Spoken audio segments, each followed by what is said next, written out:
Welcome to the 15-minute MTR coaching hot seat where you get to ask 3 questions or less in 15 minutes or less. And I got to ask you, brother, before we start, where did you hear from me? How did we connect? When I hear from you, man, I feel like I just find people on YouTube and then like the ones that I like, I just dive right in and keep learning more from them. I think it was when I got looking into the midterm rental strategy, of course.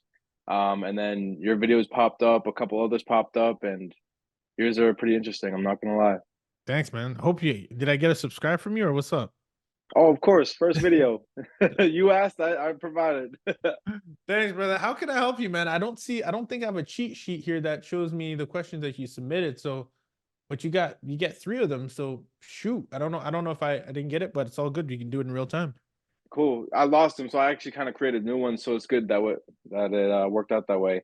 All So first and foremost, I'm looking to house hack, right? I'm right. looking to do my first property as a house hack, and I was curious if you could use the midterm rental strategy with a house hack. If you were to get a building with multiple units, so like a duplex or a triplex, would there ever be a time that insurance companies are looking to send their clients to a duplex or a triplex as opposed to a larger single family residence like you always talk about? Yeah, so good question. I think there's 2 things to keep in mind, right? If they're coming from a single family home and they're gonna move into what is almost the equivalent of a townhome, they're gonna look for an option that's probably relevant to what they're used to. Now, there's tons of people that get displaced from townhomes too, but the thing that I like to say is I want to increase my chances. Now, I'm a huge fan of starting from where you're at. That's why we got into this space in the first place, because we weren't in those markets where people were grossing like $20,000 a month in vacation markets. That was kind of like Right. the shiny um that shiny object syndrome, right? We're like, okay, how can we make more with what we have, right? And we started in Georgia. So I would say if you got a deal right now where you're like, the way I would look at it is, if you're gonna house hack, make sure that the house hacking numbers make sense for an STR, and then be optimized for long-term stay. Because remember, the midterm rental insurance, once you're optimized for it, once you're in a database, etc., we still get bookings sometimes for like on Airbnb for like 2 months, or we literally had a midterm rental client stay with us for 4 months. And it's just Airbnb paying you. There's Airbnb for work where the temporary relocation specialists, they're not like, you know, maybe they might look for, they might filter for like single family only, but Airbnb doesn't really care about that unless it's really Mm. like display only, saying like, hey, this is like, you know what I mean? So keep in mind, you're opening up doors for more MTR opportunities. Start with what makes sense. If you're looking at a deal right now and it makes sense and you can run the numbers, yes, you can absolutely do it. Does it mean that someone that's coming from 4-bedroom home or 3-bedroom home or 5-bedroom home with single family fenced in backyard will choose yours? Maybe, maybe not, right? So it's just knowing what you're facing and then making the educated decision to move forward with based on where you're at, is the best advice I can give.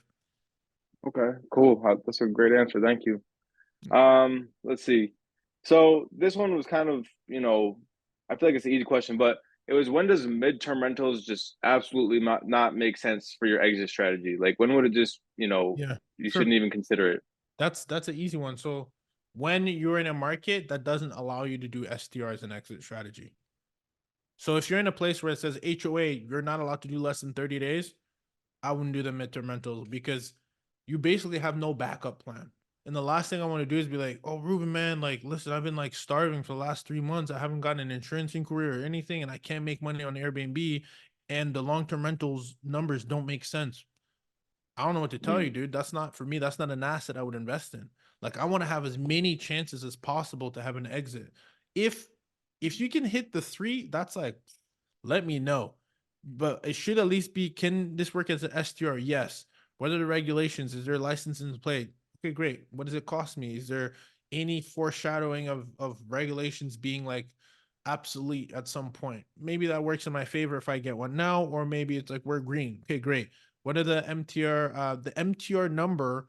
That's the thing. I always want to analyze that as an STR deal. The MTR number is based on the value of the home. If you, I don't know how many of my videos you watch, but that's kind of like the rule of thumb, is 20 to 30% of the home's value. If it's an insurance relocation, that's their budget that they're willing to work with. But then I would ask the other question, okay, what if I don't have an MTR contract?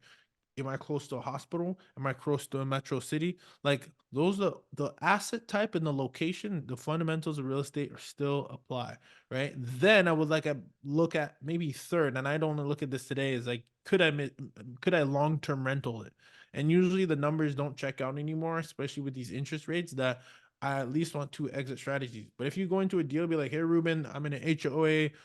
They say that I can't have less than 30 days leases and I can't be on Airbnb, dude, go in the other direction because you're just setting yourself up for failure or at least stress. I Right, don't want to right, have that yeah. stress, right? All right, cool. And then this is a big one for me, obviously, because I'm a beginner. So as a beginner, I'm sure you have videos on this, but in my little time of digging, I couldn't find them. How can I build rapport with insurance companies as a new investor? You know, not even like new to the midterm rental space, like completely new, no properties or anything yet. You're saying build relationships with an investor. No, the companies, Oh, the the insurance company. companies.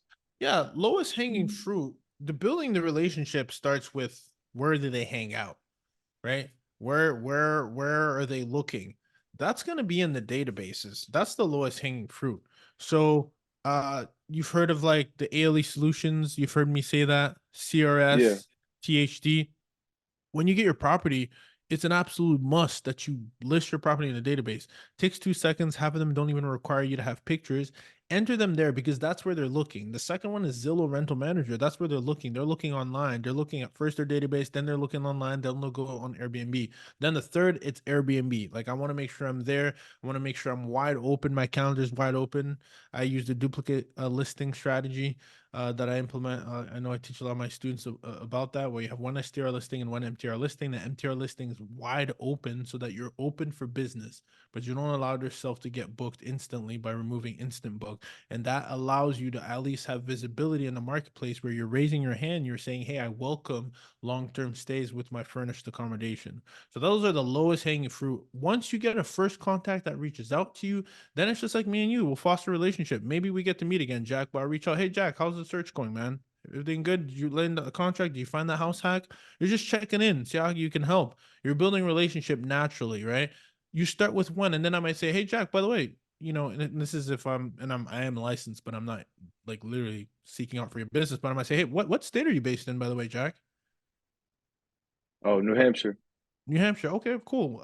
I have a license in Mass. I know a guy who could probably help you in New Hampshire. By the way, is there someone else in your circle that could be possibly interested in also buying a home for the first time? Like, I'm just having a natural conversation, and then I get that Mm. contact. Oh, cool, man. That's awesome. Is it okay, by the way, if you send me the property details? Because my goal is to help as many families as possible relocate, and I know it could be a drag, right, Jack? Like, I'm just trying to have a feel. And by the way, Jack, is it okay if I continuously follow up with you? Like, is it okay if I because I don't want to. The last thing I do, if you're anything like me, I don't even look at my inbox. It's full of spam. So the last thing I want to do is end up in your spam box. So is it better for me to call or send you a text, right? Or is it better Oh, for me to yeah, email? Like, you see what I'm saying? I'm just trying yeah. to see.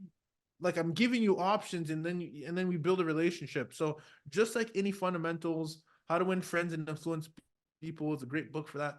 That's all we're trying to do. But first and foremost, live in the databases. Once they reached out to you, and if they reached out to you, then that's when you can start the relationship genuinely based on supply. That's great. That's Yeah, man. awesome. That's awesome, bro. Listen, if it helps, have you grabbed my MTR insurance blueprint yet? No, I haven't. Okay. Go on my website, grab that because it has some good resources, and then I sent some pretty helpful emails that I'm gonna drop it in the chat right now. That way you have it. Grab this blueprint. It'll give you basically what I just said. It's free. Just got to put in your email. And I just dropped it in the chat. Can you get it? Oh, right there. Yeah, Yeah, perfect. grab that. And then sometimes I have some free webinars and stuff. But yeah, YouTube's a great source, brother. And like, I'll make sure that you listen to the podcast as well.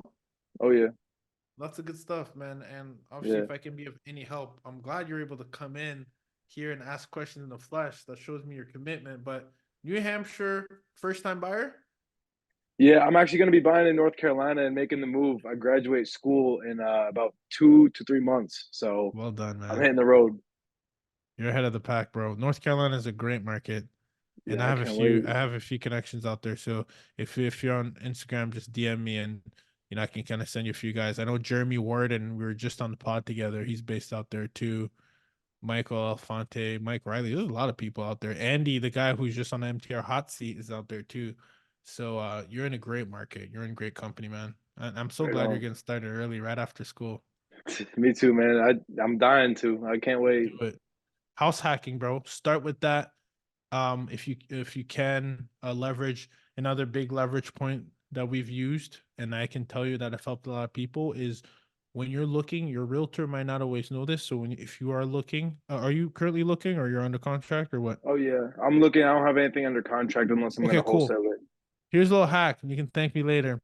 Look for a 4 bedroom, 3 bath where there's two separate entrances. It's still considered a single family home, but you're buying it as a single family home, which is less expensive than buying as a duplex, and it has a middle door in the middle. The way you can find those is by looking up if you're looking yourself, in-law suite, second kitchen. Those are some of the keywords that Mm, I've used, and you can just filter. You'll be like, oh my god, are people not like taking advantage of this because they don't know? So most of our homes, almost all of our homes, are accessible through the basement.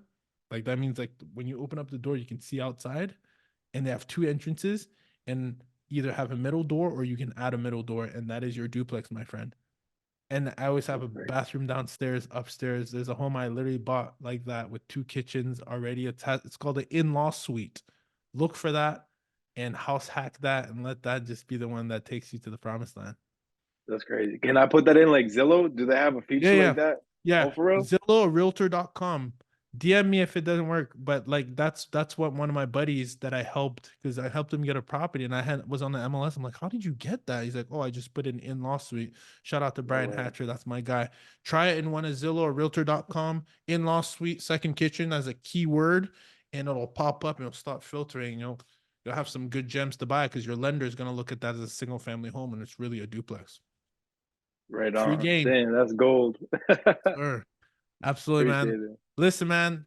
Bless you, bro. I can't wait to hear from more of your success. Make sure you share the receipts when you do, man. I love it. I live off of it. Absolutely. I will, man. Awesome. Salute, Jack. Take care, brother. I'll talk Have to a you good one, soon. man. Stay in touch on social. All right. Cheers. Yes, sir. Bye bye.